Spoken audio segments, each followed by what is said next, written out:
Okay, tonight we're delighted to mark the launch of Fixed, Why Personal Finance is Broken and How to Make It Work for Everyone by John Campbell and Tarun Ramadorai, in which they argue that today's personal finance markets are rigged against us and offer practical steps to fix them.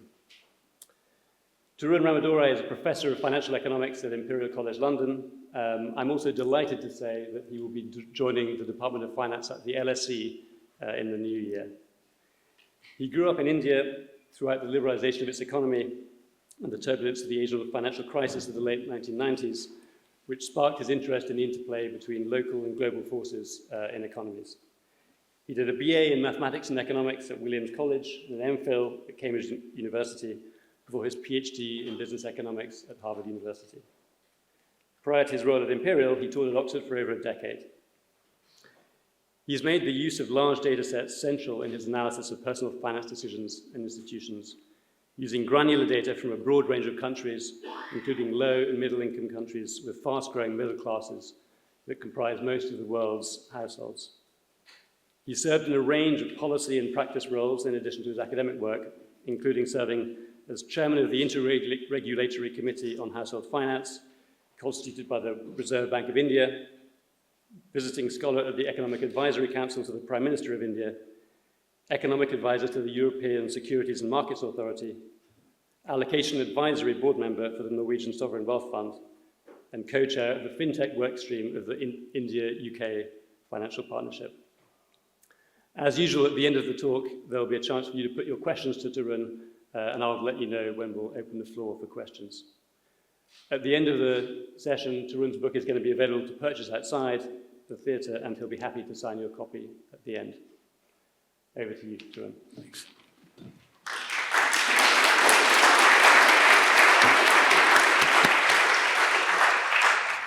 All right. Well, thank you everyone for coming, and thank you to many of you here who actually made this book possible. So I wouldn't have done it without your help. There are lots of colleagues, collaborators, former students, and many of you have really helped in the production of this book. So this is as much an occasion for you to celebrate yourselves as it is to celebrate this book. Although perhaps after I tell you what the book is about, you might find that there is less to celebrate than you thought that there was. What is this book about? It's about personal finance. And let me see if I can get this working. There we are. Okay. So this is together with John Campbell. Ian and I actually were both beneficiaries of having John Campbell at Harvard as a faculty member when we were students there. So we share that as well. This book is an attempt to condense a huge number of different ideas that people in academia have been working on for the last at least 25 years, perhaps even more than that, but 25 years certainly in a pretty serious fashion, and to try and condense some of those lessons and make them accessible to a wider audience with some lessons as well. Now, I don't think this, oh, there we go. Okay, good. So the question that you might ask is, why this book and why now? And the answer is that ordinary people, including many in this room, although if you're in this room, then you're probably not some of the worst, and we'll talk more about that in a little while, have really awful encounters routinely with the personal finance system. And we begin the book by talking about the stories of these people. And, I can just tell you two or three of them. Ruth Putnam is this retiree who's only invested in certificates of deposit and bank accounts. When interest rates fall very dramatically in 2000, she's reduced to financing her retirement by selling off her precious china piece by piece. And so this is an awful, awful story. Simon Shipley is a UK retiree who gets caught up in the PPI scandal. This is a type of insurance that was routinely bundled in the United Kingdom along with mortgages and other credit products. And Simon finds out after a while that he's been paying exorbitant sums for insurance that he, in any case, would have been ineligible to claim for. And this is only revealed when there's a large class action suit. Virendrapal Kapoor is a story from India. So this is sort of hopefully illustrating for you as well that these stories are global in nature. It's not just the United States or the United Kingdom, or indeed India, that has a monopoly on these stories. And he is sold a product in which he is promised asset management services, but it's actually bundled with an insurance product, and he watches his savings dwindle, and at some stage he goes back and keeps asking people for the balance at the government-owned bank that sold him the policy and finds out that there's nothing left at the end of this. So, clearly some issues here with what they were promised and what they were delivered, but also some issues with how complex these products are and how difficult it was for them to understand what was going on with these products. Now, these problems are not just anecdotal. We argue in the book that they're systemic. They perpetuate inequality, which is a big global problem that we're facing right now. This is evident in the voting that we're seeing these days, for example. And these issues, we argue, affect the global middle class. There's lots of great books out there about the very poor and about the very rich, but we argue that the middle classes are an underserved constituency that require more attention, and we're trying to shine a light on them in this book. The other reason that we think that this book is broadly more important than just personal finance is that it's most people's initial encounter with the financial system is personal finance. And so if they have poor encounters, then they are very, very upset by them. And this also contributes to the unpopularity of finance, which is really upsetting because finance is not just what gives us our living up here on the stage as finance professors, but it's also the case that it's deeply important for the way that we all operate in modern economies. Now, just to give you a sense of the scale of the problem, this is a chart that tracks daily income per capita, and this is adjusted for both movements across time as well as movements across countries. And this shows you what the situation looked like in 1975. And you can see here that there's a vertical line there which corresponds to $2 a day, which is one definition of the poverty line. And you can see that in 1975, there was a very large poor population, primarily in Asia. So the red is Asia, the blue is Africa, green Europe, and yellow the Americas. And you can see that lots of very poor people and sort of two humps in the distribution. So then there's some rich people in the West, and then primarily lots of poor people as you sort of move towards Asia. In 2015, the situation is very different. You see this enormous growth, and so billions literally have been propelled out of poverty in Asia in particular, but everywhere else as well. It's sort of moved broadly to the right. Many people are above the poverty line now, which is a good thing. But it also means that these people are now having encounters with the financial system for the first time, which need to be carefully managed. It's also the case, of course, that family structures are changing at the same time. That is to say, people are no longer living in these extended families where multi-generations are living together in the same household. It's generally the case that you don't rely on social networks to provide you with financial services, but you're doing these things arm's length, and you're actually engaging with the formal financial system, or at least you should be. So as you can see, the problem is large, as in it affects very, very many people. Another sort of insight into the scale of the problem is to look at inequality across the world. So what is this doing here? This is just ranking people along the horizontal axis by how wealthy they are. So the least wealthy are at 0 in the world, in the global population, and the most wealthy are at 100. So you're moving from left to right, you're moving from less wealthy to more wealthy. And the lines up here are just telling you what is the wealth at those different points in the distribution of wealth. And you can see, for example, this is plotted on what we call a log scale, which means it goes up in multiples of 10. So you can see that the very poorest in the developed economies, US, Germany, and UK, which is the red line, have a little under, on average, about $1,000 worth in terms of the wealth that they have. And as you move all the way to the richest people, you're looking at people who have, on average, well over $10 million in assets, more like 20 million actually. If you look at that, it's actually maybe even higher than that. And then as you move, the other line, of course, is emerging economies, and you can see that the poorest in emerging economies are very poor indeed. But then as you move all the way to the right, the billionaires and millionaires in emerging economies are actually quite close to their counterparts in the West. Now, one thing that you'll probably notice is that there's big inequalities, not just between the very poorest and the very wealthiest, but also in the middle of the distribution here. So the middle classes are very, very different from the very wealthy. And this book is really about this group of people over here. They look quite different in the two groups. Now, the other thing that's kind of quite worrisome about this is this already shows that there's tremendous inequality. But actually, what we show in the book and what a lot of good academic research summarizes is that the people at the very wealthiest end of this distribution borrow far more cheaply, invest at much higher rates of return, and save substantially more. And what does that mean? It means that these inequalities that we see over here actually are set to grow substantially larger as time goes on. So this is only something that's going to get worse, and we've seen lots of reasons why that might be troublesome. And eventually this comes out in the politics as well. So let me sort of, having set the stage a little bit, let me now start by telling you more about what the book says. So part 1 of the book tells you that we are in a fixed financial system and argues that this is the case for a number of fundamental reasons.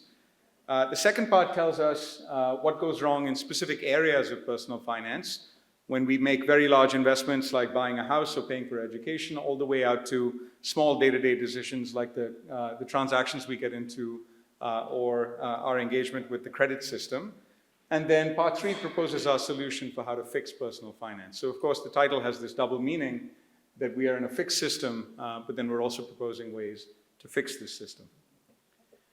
So one reason that many of the people in this room struggle with in one way or the other, either from the educator's perspective or from the other end of this, is that people find financial decisions extremely difficult. And in particular, human intuition, which usually guides us very well, is not very well geared towards finance calculations. Okay, so finance calculations involve trading off the present against the distant future, involves dealing with uncertainty, and so these things can be very, very difficult because we have this instinctive way of making decisions, and behavioral economics will tell you everything you need to know about that. We have a tendency to extrapolate from personal experience rather than to consider what is the true rate at which things actually occur. So for example, if you have invested in a stock that went way up, you might be tempted to believe that all stocks behave in exactly the same way, when of course they don't. We neglect the fact that things happen sometimes quite rarely. If someone tells you about a venture capital investment that went extremely well, you neglect the fact that 95% of venture capital investments don't go well at all. We tend to anchor, which is to say, we fixate on numbers, for example, the price at which you purchased the house, regardless of what the current circumstances are, that might tell you about the value of that house. And we fail to understand exponential growth, as we saw during the pandemic. Now, you might imagine that learning is actually a way around these problems, but it turns out that learning actually fails. One way in which children learn, or many other creatures learn, is what's called reinforcement learning, which is if you touch something hot, you realize pretty quickly that you don't want to do it again. And so this is a type of learning that you might imagine would help you in these situations. The problem is in finance, that doesn't work because the outcomes are very delayed, they're very uncertain, and it's hard to attribute the initial stimulus to exactly what it is that was the consequence of the action that you took. And perhaps more importantly, we tend to confuse luck with skill. Okay? So we are often quite happy to attribute good outcomes to our own success and our own skill, and poor outcomes to luck, when in fact it could very well be the opposite there. And you might imagine that we could speak to each other and learn from one another, but it turns out social learning can sometimes be a huge failure, because even widely shared experiences can be misleading if everyone's undergoing the same experience at the same time. And of course, people have this tendency to not talk at all honestly about money. They're quite happy to tell you about their successes and generally not very happy to tell you about their failures. Okay. Now, let's see. Now, the other thing, of course, is that temptation tends to thwart the right action, even if you know what it is. And so in the end, what we sort of characterized human financial decision makers as is people who take financial decisions both intermittently and emotionally. So that is to say, we tend to put off difficult financial decisions for long periods of time, and then when we finally confront the problem, once it's built up to a level that we can't ignore it, we just are overwhelmed by it, and we tend to act in a way that doesn't really necessarily correspond to the characterization that a finance professor might tell you is the right way to solve this particular problem. Now, because finance is so difficult, we make very, very big mistakes, and we sort of categorize 4 types of these mistakes. We tend to misperceive the benefits of financial products. We tend to emphasize benefits that sometimes don't exist or are not frequently achievable. We definitely misperceive the costs of financial products. So to give you an example, what's extremely important over long periods of time when you're investing in a mutual fund is the costs associated with that mutual fund. But we tend to ignore those costs or downplay them or think they're quite small. And in some cases, that can actually be really hurtful to our investments in the very long run. We fail to search for financial products because shopping for financial products is not fun. Shopping for sneakers or clothes and consumer electronics is great fun. Shopping for finance is not fun. And so we tend to put it off. And then finally, even when we get these financial products, we tend to mismanage them once we actually get them. So having a financial product like a mortgage means that you have to promptly refinance it every time there's an opportunity to do that, which is the appropriate time to do it. For example, if you have a teaser rate on a mortgage in the UK, you should be, like clockwork, every 2 years or whatever the fixation period was, doing it very promptly, yet 30% of the UK mortgage stock is on very high standard variable rates. And so, lots of people just don't do this at all. Okay. Now, one thing that you might then say is, well, maybe the power of competition undoes these errors, right? Maybe there are benevolent finance corporations that are competing for your wallet by essentially competing to give you things at the lowest price at the highest quality. But the problem is that competition is distorted in this particular case. Capitalists are going to supply the products that you demand, not those that you need. So put differently, people are in the corporate sector incentivized to give you the things that you might not necessarily need.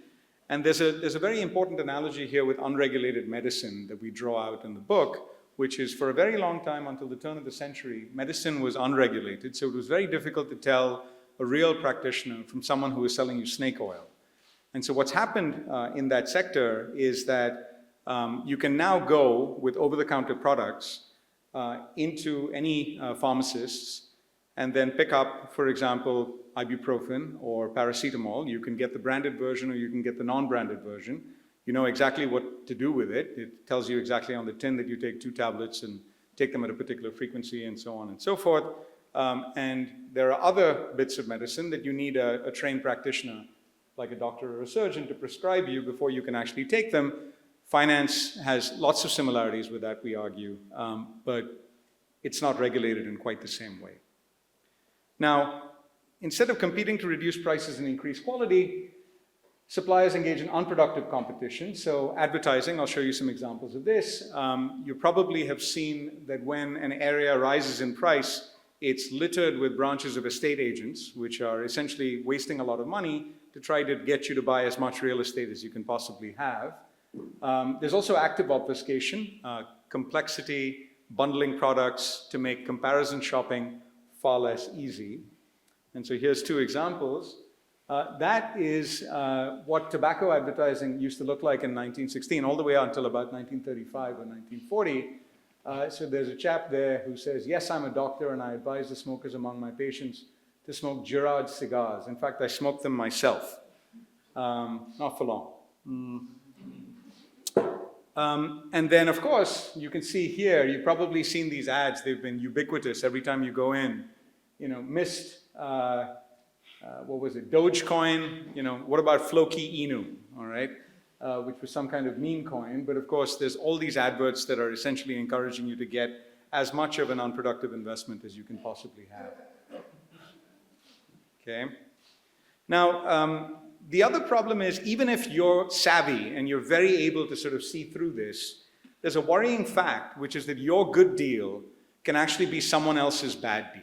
Okay? Which is to say, and once you see this, it's very difficult to unsee it, which is to say there's a part of finance that essentially transfers money in a sort of reverse Robin Hood maneuver from the poor to the rich, or from the unsophisticated to the sophisticated, or the uneducated to the educated. So, for example, overdraft fees paid by the poor essentially fatten banks' profits, and in the absence of perfect competition, that then allows banks to offer a freemium model where they offer free checking accounts.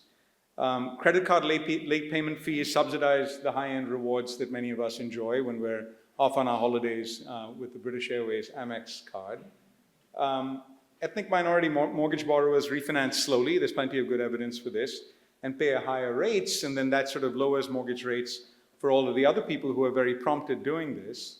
For example, if people buy life insurance and then they stop paying on their policies after a certain point in time, all of the premiums that they paid simply lapse and then fatten the profits of the insurance company.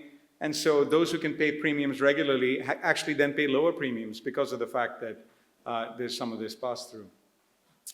The other thing, of course, is that financially unsophisticated people can completely miss the fact that there are conflicts of interest. So when someone says that they're a financial advisor, it is often the case that they believe that those people are acting in their best interest, even if they don't have a fiduciary duty. And so it's easy in those cases for finance professionals to take advantage because they're getting commissions to push certain types of products at people. Okay, so now when people figure it out, they get very angry and they lose trust. And so, while that may be rightful, the problem is that the financial industry becomes deeply unpopular, even though it's so important for us all. Now, the problem with this is that some respond by opting out of formal finance altogether. And so then you're sort of out of the frying pan into the fire, as we argue. Some people will put money under the mattress. Other people will go back to trying to have informal social networks where they're taking money from family and friends. If you think that's a good idea, then watch The Bear, and you'll see why that isn't a good idea. It's a show that sort of has a very sort of striking vignette about that. Sometimes people will go to moneylenders and loan sharks, which can be quite dangerous. And then we make a strong argument for why crypto is a hugely unproductive waste of money. 2 months ago, you might have thought I was talking complete nonsense, but today you're probably feeling like I'm potentially a little bit wiser about that. But wait another 2 months and maybe you'll feel better again. Now, these alternatives are all worse, and society needs formal finance to allocate capital effectively. This graph is from the committee that Ian referred to that I chaired, which basically shows the orange lines in these cases are from informal sources like moneylenders and so on and so forth. And the horizontal axis ranks by the cost of this debt. So the lowest cost debt is on the left and the highest cost debt is on the right in both graphs. The left side is unsecured debt. That is to say, it doesn't have an asset backing it, like a house or a motorcycle. And so the right is secured debt, which has an asset backing it. You still have to have an interest rate on that debt. On the unsecured debt, you can see that from institutional sources, you can get very low cost debt all the way up to a capped amount that's about 20%. This is in India, about a little over 20%. That's the blue line. Okay, so that's if you go to a formal source. Now it looks like you're going to pay about 0 all the way up to about 4/10 of the way up from non-institutional sources, but those are loans from family and friends, and if you think it doesn't bear an interest rate, then just wait until something happens and you have to drive your aunt to a place that you don't want to drive her to, okay? So there is an implicit interest rate that's sitting in there that's sort of a social interest rate, if you like, which could actually be higher, but you can see that these numbers go way up to about 60% per annum, all the way to the right. And this is also true for debt that's backed by larger assets like houses or motorcycles and things like that. You might wonder why that's true for collateralized debt. And the answer is both because they're much bigger investments, but also you can write off into the sunset with the collateral in some of these cases. So you can also have issues there. Now, what goes wrong in personal finance? I'm going to try and quickly illustrate with examples from 4 different areas. We sort of divide up what finance is supposed to do when you're managing the day-to-day ups and downs, you're making very large investments like a house or education, living with risk, that's both investing in risky assets like the stock market, but also laying off risk by purchasing insurance, and then finally securing retirement, which is transferring resources from today out into the future. Obviously, this is going to be a fairly quick introduction, but all this is intended to be is a sort of a summary of the book, which I'm hoping that many of you will engage with.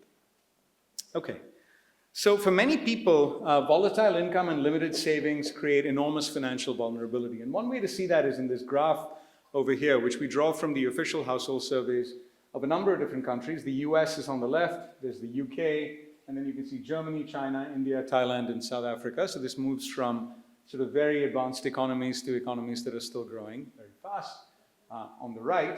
And what the height of these bars is what percentage of the people in these household surveys, which are broadly representative, actually have enough liquid wealth to cover 3 months of their common daily expenditures. Okay? So that is to say, how many of these people actually have enough money to do this? And the answer is most people don't have enough money to do this. So if you look at South Africa, close to 97% of the population does not have enough in liquid financial savings to cover 3 months of routine expenditure. Okay, so this is a serious problem. Now, you might have thought, okay, well, South Africa has got a problem, but if you look at the UK, that number is over 50%, okay, and it's very substantial. So people just don't have enough sitting around as emergency savings to tide them over. Most people will tell you that they want it, and most people will tell you that they would like to have that money, but they don't, okay? Now, the other thing that makes it even worse is that many of them don't have insurance either, which means that when the emergency arrives and they don't have the savings internally to try to finance that emergency, they have to get into high-cost, short-term emergency borrowing. That then creates problems as well, because if they mismanage that debt, it can lead to a debt trap. They then can ignore the problem. Sometimes they use all the wrong ways of paying off that debt. Instead of paying off the highest cost debt first, which is what you should be doing, they will pay an equal amount across all the different sources of debt from which they borrowed. This is called balance matching. We discussed this and other problems, but it turns out that managing the ups and downs is very, very hard in today's financial system, and actually figuring this out can create a lot of anxiety for many people. Now, turning to another part of this, which is making investments. This graph is sort of an interesting one again. So along the horizontal axis, this is again sorted by wealth. So people at the very left of this are the poorest, and people at the very right of this are the wealthiest. And this is just telling us about the participation rate, which is what fraction of people at each of these points actually gets into the particular asset class. And so you can see that about 80% of the very poorest have some form of safe assets. Usually this is just a bank account or something like that. And that very quickly gets up to about 100%. This is in the United States. So, when you're at about 10% up the wealth distribution, almost everybody has some form of a bank account or some kind of safe asset. And then you can see that the next one, the green line, is vehicles. So people start to participate very rapidly. They have some form of vehicle or transport. As you move to the right, you can see that. Real estate kind of kicks in when you're about 3/10 of the way up the distribution. That's the red dotted line over there. And then the thing that's really troubling is that if you look at public equities, which is just investments in the stock market, for example, even when you get up to 6/10 of the way up, or even 8/10 of the way up, not everyone invests. And most finance professors will tell you everyone should take at least a small amount of that risk because it's positively compensated risk. And you can afford it, and it doesn't cost you very much, especially if you have enough wealth that you are able to invest in it. Now, you might have thought, well, maybe they have private businesses which are risky, which you can see with the gray line that actually they don't even have that. So it's really the people at the very top that have the private businesses, but essentially all the people in the middle, by not participating, are actually giving up on those expected returns that the very wealthiest are enjoying, and this is also partly contributing to the inequality that we see in the system. Now, apart from the stock market, housing and education investments, also very big investments that we make, are very problematic. We misunderstand the costs and returns of higher education. So, for example, we don't pick the right courses when we go to college. We don't really understand the costs of those courses. We don't understand how to finance that education. Sometimes we get into debt that then results in all kinds of problems later on because we haven't appropriately chosen a student repayment plan. When it comes to housing, there's all kinds of problems with the way that people buy and sell houses that many in this room have studied. But also, for example, choosing a mortgage is a problem. So, many people in this room have done work on this. But for example, I'll just cite something from my co-author Alessandro's work, which is that something like 45% of the people in the UK make the wrong trade-off when it comes to picking the right fee rate combination. You probably noticed when you have a mortgage that you can pay a high fee and lower the rate, or you can pay a low fee and have a slightly higher rate. So all of these menus have those choices on them.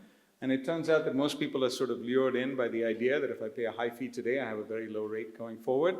But about 40% of those people are making the wrong choice, okay? So, all of these menus are there, and they're there for a reason, and these are common mistakes that people people make. Now, of course, a challenge that for many of us seems like it's far away until it arrives very quickly is the retirement challenge. So there's major demographic and macro trends that make this a big problem for the economy more broadly. There's an aging world population. This is a population age pyramid. The darkest bit in the center shows you what the world used to look like in 1950. On the left, the dark red bit is females. And on the right, the dark blue bit is males. And you can see that at that time, this is sorted by age. So these are very young people and these are very old. So you can see that it had this sort of nice pyramidal shape where there were lots of young people able to finance lots of old people. So we had these pay-as-you-go pension systems where the younger people would work, and then taxation, and then they would finance the retirement of the elderly. As you move to 1980, you can see that that thing is flattening out. That's the slightly less dark bit over here. And then as you move even further to 2020, you can see that the pyramid is very flat indeed. And so what does that mean? When you don't have a very wide base, you're not really able to support the retirement of the elderly. And this is part of the reason why we've moved to defined contribution schemes, where we just have to invest our own money and try to figure out how that money is going to work for us in retirement. Now, of course, for many of us, our employers will pick the plan and so on and so forth, but there's many choices to make. What percentage contribution do you make? How much, which asset allocation do you choose? Then there's all kinds of taxation issues that turn up as well, and people make all kinds of mistakes. They save too little on average. They're very confused about their retirement prospects. They're very reluctant to take what financial economists would tell you they should take, which is annuities, which is to say you pay a lump sum today and then you get a guaranteed stream of income until you die, okay? And most people just don't do that. And in some cases, they have enormous amounts of money tied up in their houses, which they're just unwilling or unable to release because we don't have the products to be able to do that. So this is, again, a very important, very large challenge that people face. Okay, so having said all of this and having painted a pretty gloomy picture of what personal finance looks like, the question is, what are we going to do about it? Okay, so is there a solution? And so we divide this up into 3 chapters. We talk about technology, and there, of course, there's lots of promise, and I think many people sort of believe that technology is going to solve all of our problems, and I think one of our arguments in the paper is that in the book is that technology carries about as much peril as it does promise. And so you have to be very careful, and I will try and explain why that is. We then get into other types of solutions, which I'll talk about in a second. So let's start with technology.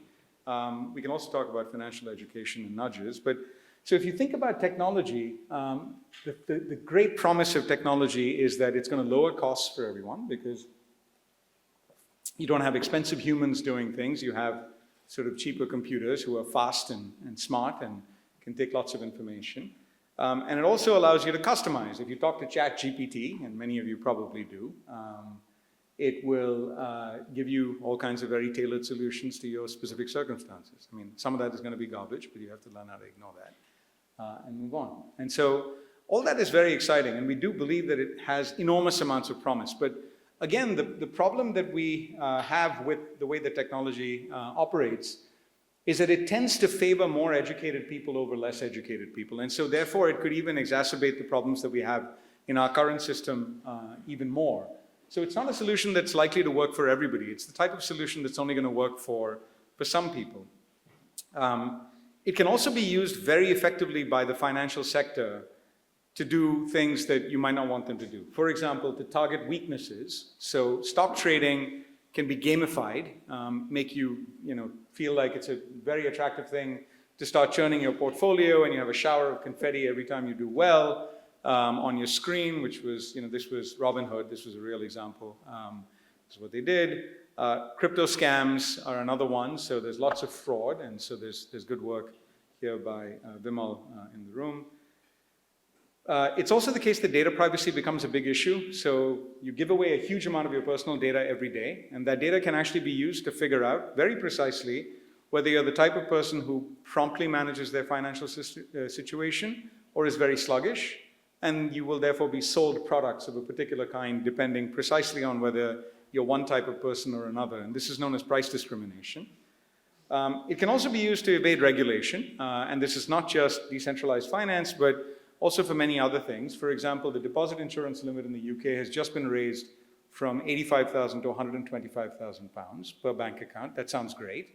Until you realize that it's per account, and so if you're a millionaire, you just split up all your money into amounts with technology that is under 125, and so the taxpayer is subsidizing extremely wealthy people for using a regulation that it wasn't intended for them in the first place. So this is a problem. And then, of course, there's the problem of algorithmic discrimination, which is to say the technology can find out pretty quickly what ethnicity or race you are, and then there can be some pretty painful outcomes as a result of that as well. Now, the other solution that a lot of people recommend, and so we've had this commentary from various interlocutors after we released the book, or the book came out on October 21st, which is, why don't we just financially educate people? I think there was an article in The Economist on Thursday about our book that talked about how financial education was really the solution to these problems. And you know, while as an educator, it would be hypocritical of me to say that education wasn't great. I think it's fantastic, and I think all of us should get as much education as we possibly can. I don't think it's a solution, and neither does John in this particular context. And there's quite a few reasons for that, but I'll just mention two. The first one is obsolescence, which is to say, even if you take the course in high school, by the time you get out to the point at which you're actually making these financial decisions, you've forgotten, and the financial system has moved so rapidly that it can be very different, the situation you face and the products you face at the time you're out there, than the stuff that you learned about in school. Now, you might have thought, oh, well, what about first principles? Maybe first principles are really important. Absolutely, they are important. And we do advocate, encourage, and support the fact that financial education is going into high schools and going into universities. And it's a very, very good thing. There's no question about that. Make no mistake about it. But the problem is that it's very difficult to teach in the classroom things that people have to operationalize later in life. It's a little bit like learning how to drive by only taking the formal test without actually going out there and driving the car. And so that can be very difficult. There's lots of other reasons, and I'm happy to tell you all about them. Now, of course, the third solution is the nudge solution that a lot of people have actually proposed and used. And this seems like a wonderful solution, but it turns out that it can either be very weak medicine in some cases, and in other cases have unintended consequences. If we auto-deduct from your retirement savings account, then some people just get into debt, enormous amounts of debt, in fact.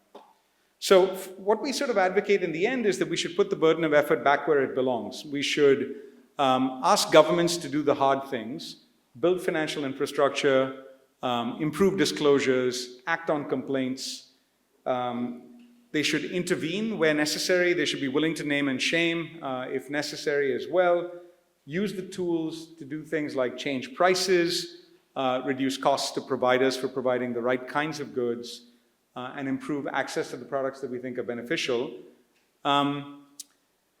And we have quite a few bits on implementation. We think that people should be implementing these things appropriately and smartly, fighting biases with biases where possible, using our own biology in a form of judo against us to try to give us the things that we need, clamping down on conflicts of interest, imposing a standard on financial advisors to act in the best interest of their clients. And we also believe that technology can be used to automate financial decisions. In an era where we have self-driving cars, it doesn't seem beyond the wit of man or woman to produce finance that is self-driving. We have some examples of that. Now, of course, we're not advocating at all that we go the whole hog into government provision of financial services, nor are we advocating that we impose a fiduciary duty on the whole financial sector by any stretch of the imagination. In fact, we believe that the FCA might be going a little too far with their consumer duty. We think that that chokes innovation and raises costs. What we're really saying is put some strong guardrails around the financial system, and when you do, innovation can flourish in the way that it's intended to flourish. And once you've clamped down on conflicts of interest and abuses, things start looking better. At the end of the book, we articulate a positive vision of a better financial system. It's guided by these 4 design principles: simple, cheap, safe, and easy. And essentially, we outline what a personal finance starter kit looks like. So when you play a sport, for example, you need basic equipment. and we think that the same analogy can be used here in finance. There should be some products that we believe should be mandatory to offer. For example, a type of transactions cost, transactions account for banking. We can talk about that a little bit more in the Q&A. We believe it also should be mandatory to choose the most important starter kit products. Ultimately, we're looking for standardized, very easy to manage product designs with a very transparent price structure that can allow people to compare products very easily, so to sort of eliminate the hassle of shopping for these products. So there's lots of examples of this: transactions accounts, lines of credit, a particular type of short-term insurance. We advocate the way that mortgages should be redesigned. We talk about how retirement accounts should be redesigned and so on. I'm happy to go through this in the Q&A rather than sort of bore you with the details at this point. But in the end, this positive vision of the financial system we believe can be achieved. It doesn't have to be one size fits all. Countries differ, elections matter, so we have to respect the principles in each one of these different situations. The economic fundamentals can be very different. Tax systems can be different. The amount of defined benefit pension provision in different countries, the demographic structure of these countries is different.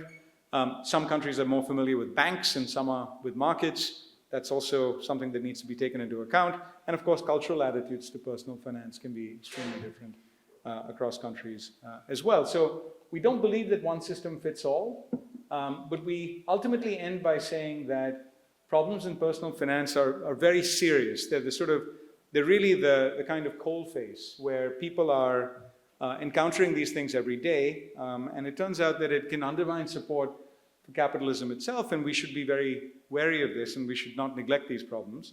And ultimately, we're trying to raise awareness of these problems and hopefully try to advocate for best practices that can be carried across borders. So I hope you'll all engage with the book. Thank you once again, and I look forward to the Q&A.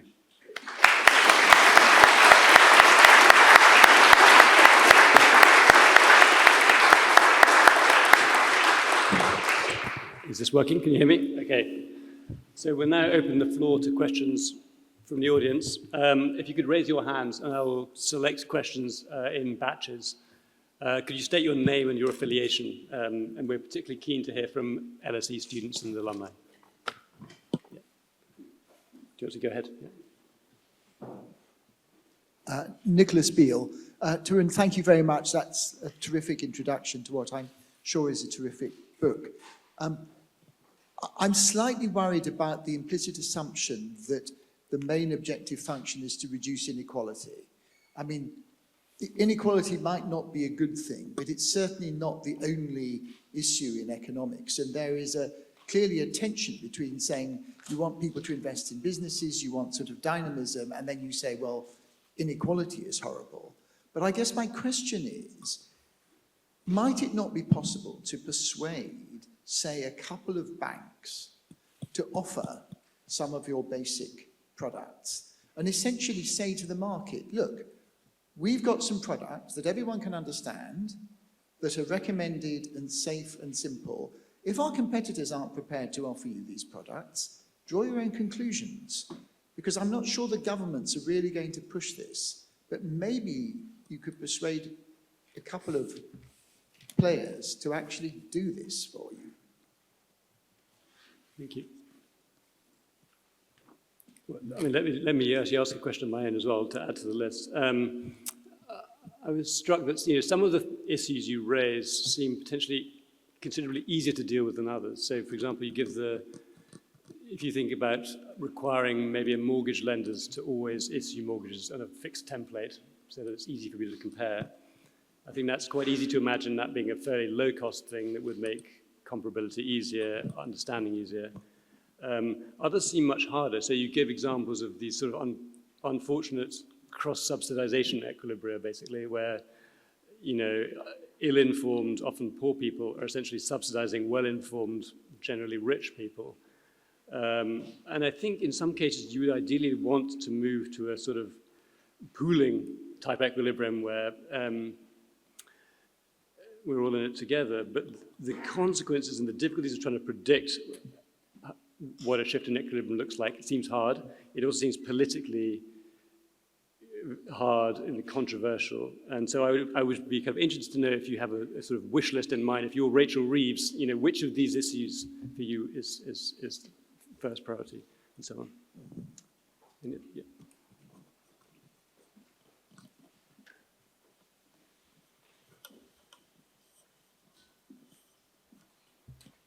Jonathan Shaw, FCA. Thanks very much, Tarun. Really interesting. Much of the kind of environment at the moment, the talk is about driving growth. Do you see particular tension points with that agenda and the kind of messages you're wanting to deliver? So either things that we're at risk of doing that are really going to be counterproductive, or areas where it's going to be harder to make progress on, and then any suggestions you have about how we can kind of avoid getting the trade-off wrong? Do you want to start with this? Okay.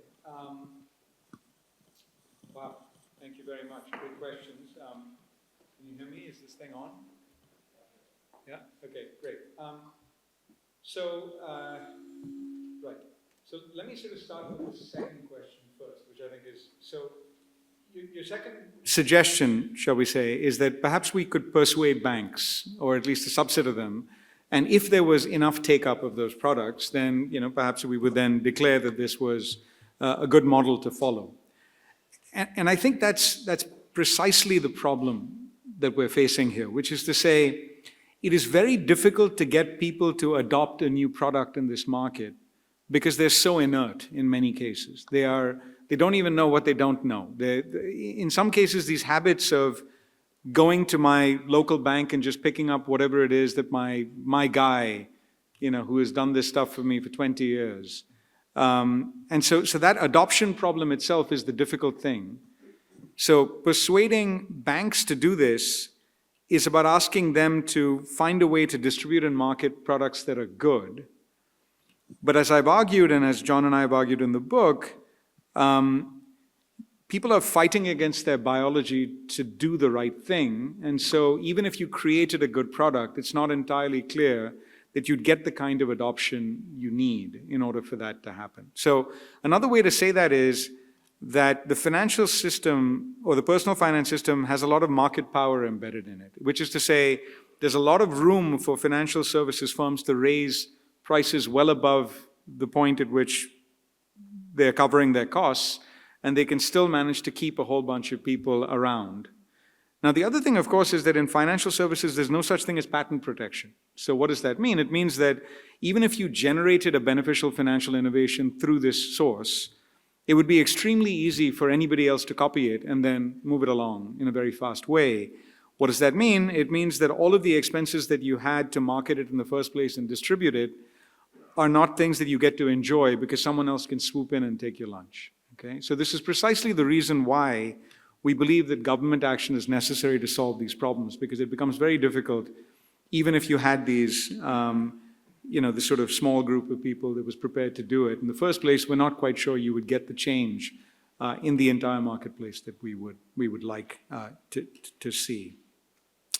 I think the question is not about whether we should get rid of inequality. I don't think any of us would argue that that's necessarily a good thing. And we're not arguing that we should sort of eliminate the very beneficial features of competition among people. I think what we're worried about here is that competition is actually value destroying in this particular case. That essentially there's just a lot of expenditure right now from the financial sector on wasteful bits of competition that don't need to exist. And so if we eliminated that, a consequence of that would be to reduce the inequality that we see in our financial system. So it isn't as though we're going after inequality in the first place. We're going after the problems of the financial system, and I think we'd see the beneficial consequence that inequality potentially reduces as well. I think I also maybe partly answered this question about, one sort of, you kind of almost want reverse pooling, which is you want some kind of firm to go after the people who are not making the right decision and then compete aggressively for their services. But I think the problem with that is, in fact, you would want a separating equilibrium where you sort of bidded for those people's services. But you're not going to get that, partly because people are so inert, I think, that they're not going to move to you. I think you're right that the cross-subsidies problem is a hard problem to solve. The only way to really deal with that is to eliminate some features of the system. David Miles, who is my colleague at Imperial at the moment, has been yelling since 2004 about teaser rates in the United Kingdom. And then we joined him in yelling in our paper on teaser rates at some point.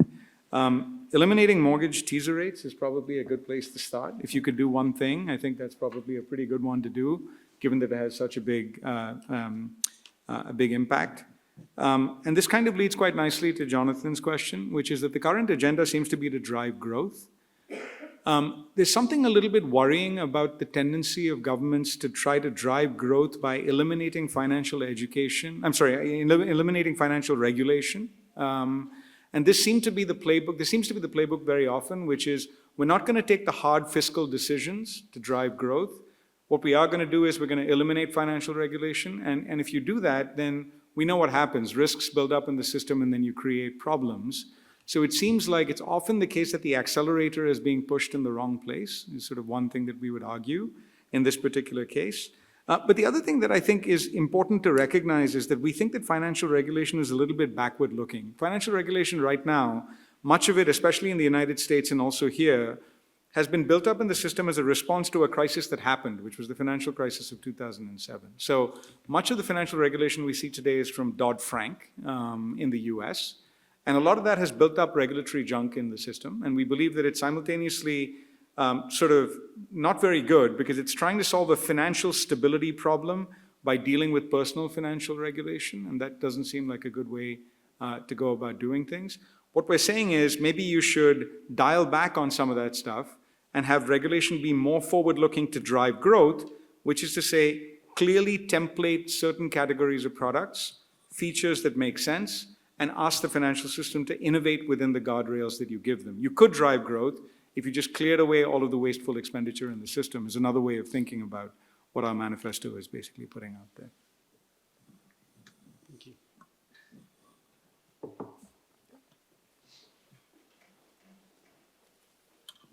Thank you. Francesca Tama from Swiss Re. So you've started talking about some wish lists of products that you would like to see. Could you address a few wishes, both in relation to the annuity market and also the distribution of it? Annuities as a product.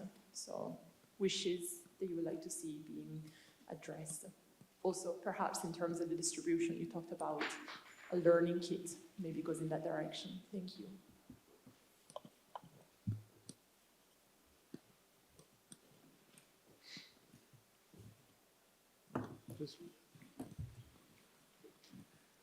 Kunal Seth here.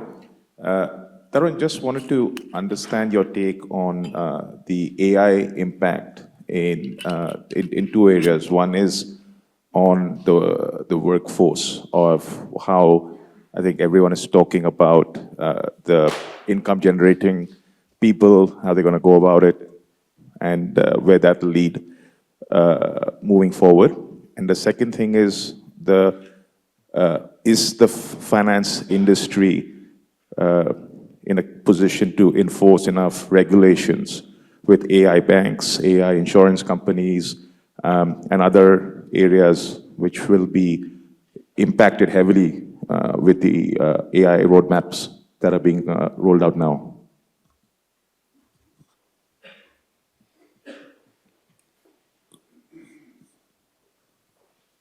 Jean-Marie also Swiss Re. Would like to understand what are the recommendations you give to social security systems based on the conclusions that you draw? Thank you. This is social security systems? Yeah, exactly, social security systems. Thank you. Sure. Okay, great. Right. So I think you asked about the insurance market and what my wish list would be for the insurance and annuities market. So one of the things that we thought was quite, so I did this committee in India. I'll speak a little bit outside the book and then come back to the book as well, which is a few years ago. And one of the things we noticed about the insurance sector in India is that the commission for selling a policy for the first time to a new person was 40% of the premium. But then the renewal commission, to get them to renew the same policy and then continue to pay their premium going forward, was 10%. Okay? Now, what does this do? It encourages people, lots of people, to come in and pay their insurance premium, and then most of them just forget to renew their premium, and then they're not covered any longer. And so basically their premiums lapse. And essentially the structure of the distribution commissions is such that it actually encourages people to forget. Okay? Now, that seems like an obvious case of a situation where you would want reform of the distribution commissions so that you're always asking people, or you're aligning the structure of the incentives of the people who are selling with the incentives of the people who are buying. Okay? So the problem in insurance is, a big problem in insurance is lapsation. Okay? So which is to say, you take a life insurance policy, it's for 10 years, you are covered only if you continue to pay every year. There are statistics that say that between 70 and 90% of the people fail at some point to renew their policy. And so all of the money that they paid just disappears into the insurance company's pockets. So, we definitely think that that change is an important one, which is to say you want to align distribution commissions in such a way that it helps people do the right thing. Now, annuities are much harder. They're quite difficult to sell because people sort of are very worried about the fact that they will pay a big lump sum of money, and then they're just worried that if they die early, all that money just goes to the insurance company that they purchased the annuity from. When in fact, the bigger risk is to live so long, okay, because longevity is constantly increasing, that actually they're neglecting the right risk, which is that you live to such a long time that you run out of all of the money that you have, and they focus on the other risk, which is the fact that you've just paid all this money and you're not going to get anything from it. This is a really, really difficult problem to solve, and this is one of the reasons why we believe that in some of the cases of the products that we talk about, the simple products, we believe that companies should be mandated to offer you the product. Okay, so you should always be forced to make an active choice. You can always say, I don't want to have it, and that's fine. But presumably you can get more take-up in situations where you're forced to make an active choice about this. So that would be one thing to say. Now, you asked a question about AI. And look, it's transforming all areas of our society, and it's a really important issue. The thing is, it's very helpful. I mean, obviously, if you have a chatbot, it can sort of potentially help people through a difficult decision or talk them through the consequences of that decision. And so that can be extremely helpful. The thing that we're worried about is that these technologies are all dual use, okay? Which is to say nuclear power can be used to help us and nuclear power can be used to create weapons. And so with the financial sector, it's exactly the same. When you have such a powerful technology, you also have to worry about the misuse of that technology. And so we're deeply worried about that because that's the kind of thing that exacerbates inequality. Now, especially in a sector such as finance, we believe that it should be quite heavily regulated and the use of it should be, good. I mean, it's great to use it, but should be very carefully introduced, especially with vulnerable people. Do we have recommendations for social security systems? That's beyond the scope of the book, and we say that explicitly in the book because it's obviously a deeply important topic, but it's not something that we cover. We're really more interested in the personal financial decisions that we all make outside of the social security system. That having been said, I will just say that in countries that don't have a very well-functioning social security system, and there are many like that, these problems become even more important because people's personal responsibility kicks in even more in those situations.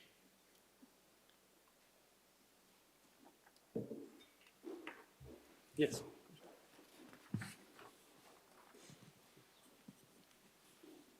George Hutchinson, River Ephra. Is this book, given the duality of the title, is it a love story in favour of capitalism or against it?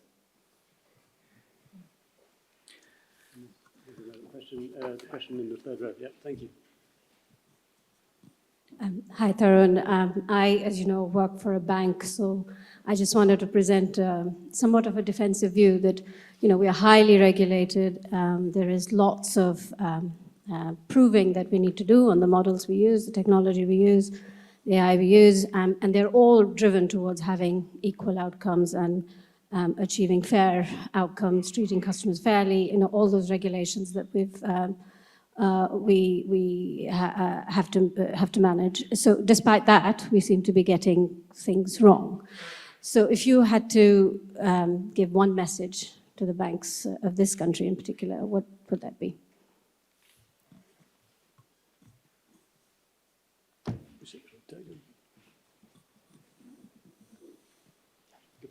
ahead with you next. Hi, Tarun. Amit Tiwari. I'm a private equity investor and on the board of Rightmove. Just a question on what's happening with retirement plans in the US right now. Obviously, there's a big push by alternatives managers to give exposure to retirees to what's considered by them to be higher yielding assets, but they bring a lot of complexity, obviously, in terms of the duration of those assets and the ability to exit those investments. How do you view that in the context of your book and the message you're trying to get across? And we'll one in the front row. Thank you. Sort of picking up a little bit on a theme you raised, Dirk Genter, LSE, but you knew that. The theme that you raised earlier about let's just create choices. I mean, as your own research shows, many people will systematically make the wrong choices, right? You can introduce the right product, it'll be sitting right there, but the bad product is going to look better. And the bad product will be designed to look better. It will be very, very carefully designed to exactly exploit the biases that everyone has. So on some level, I'm absolutely in favor of competition, and I don't like regulation in general. But you made this analogy to medicine earlier, right? Where some products we're just not allowed to buy unless certain conditions are given or somebody approves of it. So maybe do you need a bit stronger medicine to actually get rid of some of these things?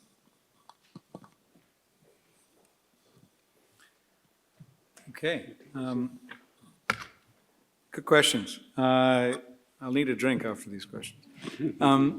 Okay, so is the book in favor of capitalism or against it? I'm a finance professor, okay? Hopefully that answers there are economics professors who are different. They may have a different opinion on some of these questions.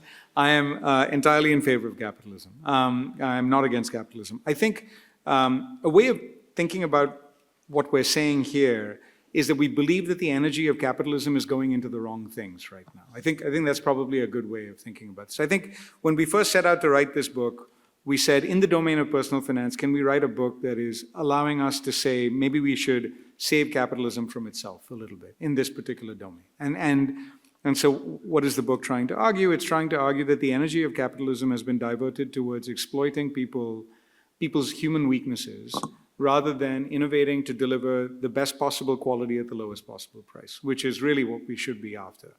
And so there's a lot of junk in the system, and our proposal is, can we find a way to clear all of that undergrowth away and then allow capitalism in financial services, which is, as I've argued again and again, pivotally important to flourish in the way that it ought to.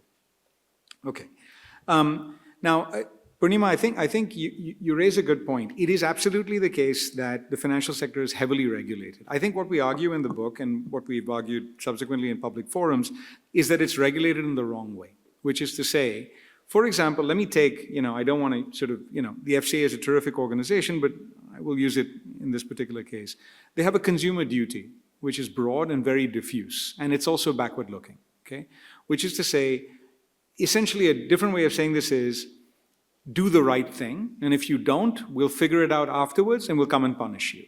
And what does that do? It inhibits innovation, it chokes you from doing the right thing, and it makes you constantly paranoid that you are doing the right thing even when you might be doing, you're doing the wrong thing even when you might be doing the right thing, okay? So what we are proposing is an alternative to that conduct-based or very broad, slightly diffuse, the teacher is going to come and take away your, privileges or put you in detention if you don't do the right thing, and turn it into something that's much more about templates and about financial design, which is to say, let us template the right kinds of financial products, offer those templates to the financial sector and say you must innovate within the confines of these templates in some cases, and we are going to try and strip away a bunch of features that we don't think are particularly important, and then off you go. Whoever has the best technology to be able to deliver this particular template, which we know society needs at the lowest cost, at the highest quality, are going to be the winners in this race. And now you've restored the beneficial features of competition, that is what we all want, but you've also cleared away a whole bunch of sort of diffuse regulatory kind of fear. And so you're again returning financial regulation, I think, to the purpose that it was originally intended to serve. Or at least that's the idea. Amit, you asked the question about, I think there's a current debate going on, and I think a different way to say this is, a lot of people are presuming that retirees should be offered the same opportunities to participate in private equity or other illiquid assets, for example. That's sort of one way of thinking about what's going on. I know my colleague Ludovic Phalippou, who's in the audience, has some views about this. You should exchange views as well. I think our worry a little bit is that if you do it in the current system, it is absolutely the case that we don't want to create a system where you're not allowed to have this because only the wealthy get to have it. And so you should be allowed to participate in high expected return investment opportunities. But I think the worry that we have right now is with the current system the way it is, you could just stuff any old investments, all of the stuff that you don't want, all of the things where, I saw this on, I think both of us saw this on LinkedIn, which is one person's democratization is another person's easy liquidity. So you sort of have to be a little careful about these adverse selection problems that exist, which is that they're selling you the things that you shouldn't necessarily be buying. And so I think we'd be quite wary of advocating that in its current form. And Dirk, I think you're right that it's very difficult to force people to do the right thing. I think what we're saying is two things. One is, imagine that you had a set of features and you added unnecessary complexity on top of those features. Is there a way that you can make the financial system a bit more modular so that you can always compare the features that you could get in a more complicated product to their plain vanilla equivalents that could be put together to make the more complicated product that you had, and then you have everyone offering you a particular type of price for the same thing. I'll give you an example actually from India, which we cite in the book, which we also saw, and thankfully this practice has been eradicated. Mortgage quoting conventions in India used to be the case that banks would quote on the basis of their marginal cost of lending rate, okay, which was their internal rate. So Bank 1 would quote you MCLR plus 2, and Bank 3 would quote you MCLR plus 3, and what you didn't realize is that their MCLRs were different. So the quotes that you got from the two places looked like they were comparable, but they were not comparable at all, okay? Now, of course, a lot of people were thoroughly confused by this. And so you might argue that, what can you do about this? Are you going to choose the right thing? Well, the government came in and said everybody has to quote on the basis of the Reserve Bank of India's repo rate, and that's the way that they're quoting these days. And this has eliminated a whole set of problems, and you also have much faster monetary policy transmission as well through the economy. So you get some benefits from doing this as well. So I think there are cases in which you can make these changes that really have big impacts, and that's what we're advocating for in this case. Fantastic. Well, thank you very much, Tarun, for that extremely thought-provoking talk, and thanks to all of you for joining us. I'm going to bring it to a close now. Just as a reminder, Tarun's book is on sale, and Tarun is here to sign copies if you wish. Thank you all for coming.